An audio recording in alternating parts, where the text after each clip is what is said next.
This week on Hull of a Road Trip, we learn that not everything is bigger in Texas.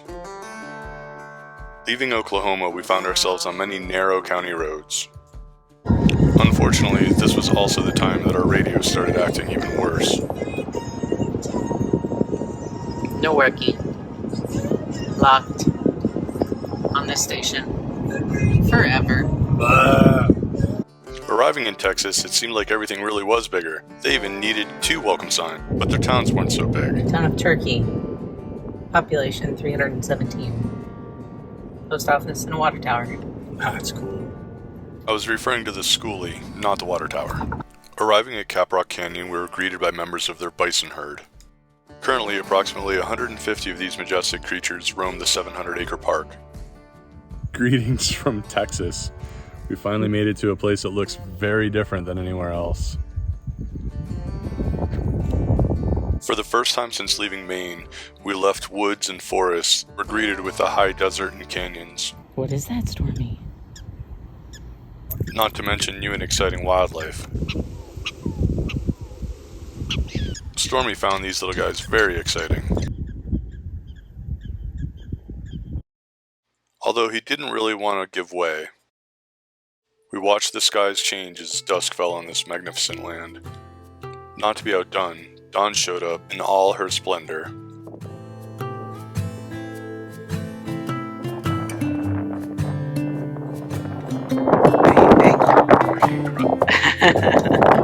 Words simply can't do justice to what we were seeing. So for our family and friends who wonder why we're doing all this, Enough said. Storm and I went for a morning walk to go have breakfast with his friends, there you go. Hey buddy. who then seemed to fall into a food coma. As the sun started coming up, Stormy refused to continue on. So I dropped him off with Kella, who was working, and took a walk with my shadow.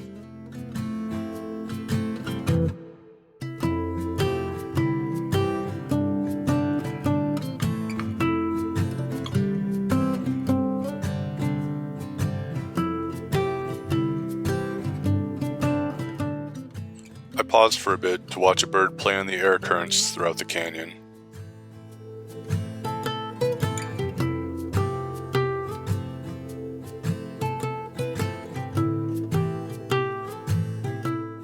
At first glance, this landscape can look pretty barren, but on further inspection it reveals itself to be quite vibrant and diverse.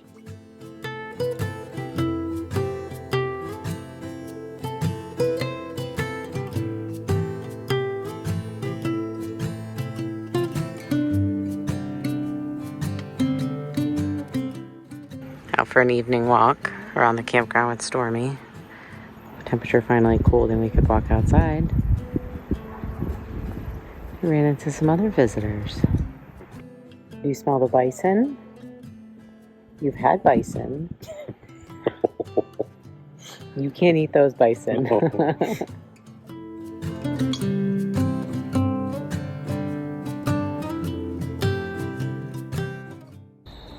I don't think the video is going to capture this, but it's kind of like a sunset rainbow.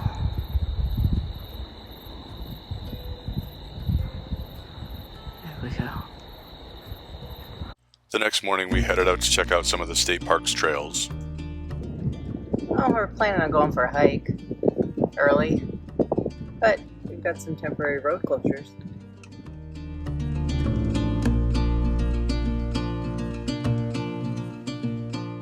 We finally made it to the trailhead at Upper South Prong Trail, where Stormy learned pretty quickly not to sniff cacti. All of a sudden, got some lush grass. Seen a lot of bison scat in the tracks, and no wonder they like it back here so much.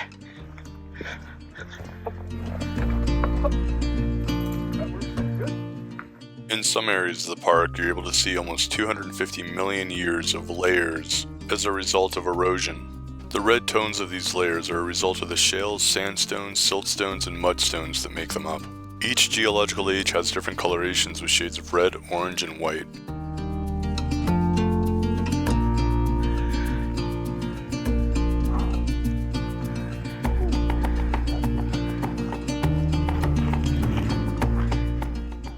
As we climb higher, the views open up, but it also exposes us to the heat of the sun, as the trail becomes less forgiving.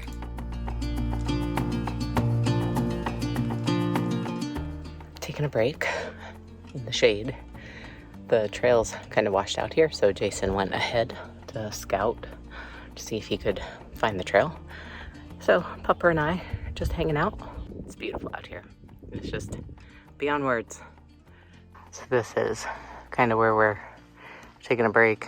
Unsure if that's the trail. Yeah, Stormy. Or if it's up around that way. All Trail says we're currently off trail. So, not really sure. So that's the trail. Jason just went and looked, and it's steep. We might be able to get up there. Stormy probably be able to get up there, but not knowing what's on the other side. Probably can't make it back down. So, I think we're gonna head back down. Just doing out and back today. Right? Yeah. So he's seen us. Well, he's definitely. Come here, buddy. Stormy, come. Kelly, why don't you come? Just taking a minute. Right. Oh. There. Hashtag wildlife. It's pretty cool though. Oh.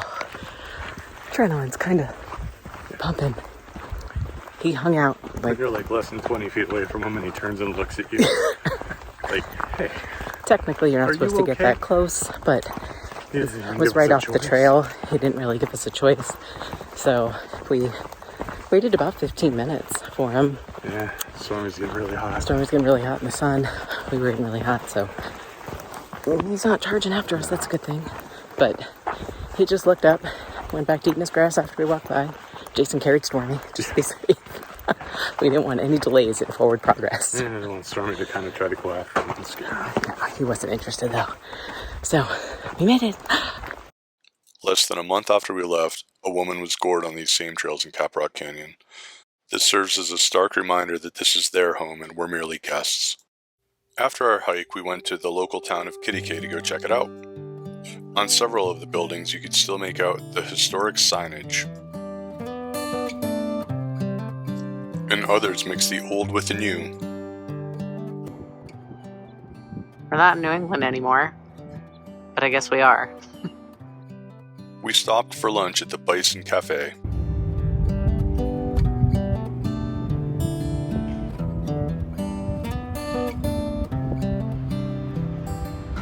So, what do we think?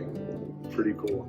Pretty cool. And it's actually pretty cool out today. It is. Amazing. It's been like 95, and now it's, there's a cool breeze. 75 Maybe. We're enjoying it, Gorgeous. right? Are we all enjoying it, Stormy? Out for a little bit of lunch? Are we having lunch? A burger with fried pickles and tater tots. Calories were not a concern. Before leaving, we saw the sign. Okay. So we headed north where we saw even more signs. We were on a mission, barreling down country roads, leaving fuel stops behind us to go look at our future home. Meet Ollie, a 23-foot 6-inch fiberglass camper. A wonderful woman in Texas let us come see hers since there are no dealerships. Although much smaller than our current Airstream, the Oliver's fiberglass hull made us feel at home like on our previous boats. On our way home, there was much to discuss as the sun set behind us. The next morning, it took both of us to put the sticker on the door. Sis, everything's bigger. Except the Oliver. Then we were back on the road looking at bigger trains, bigger wind turbines, and bigger livestock production facilities. But before long, we made it to New Mexico. Or had we arrived at Panem from Hunger Games? Watch our next episode to find out.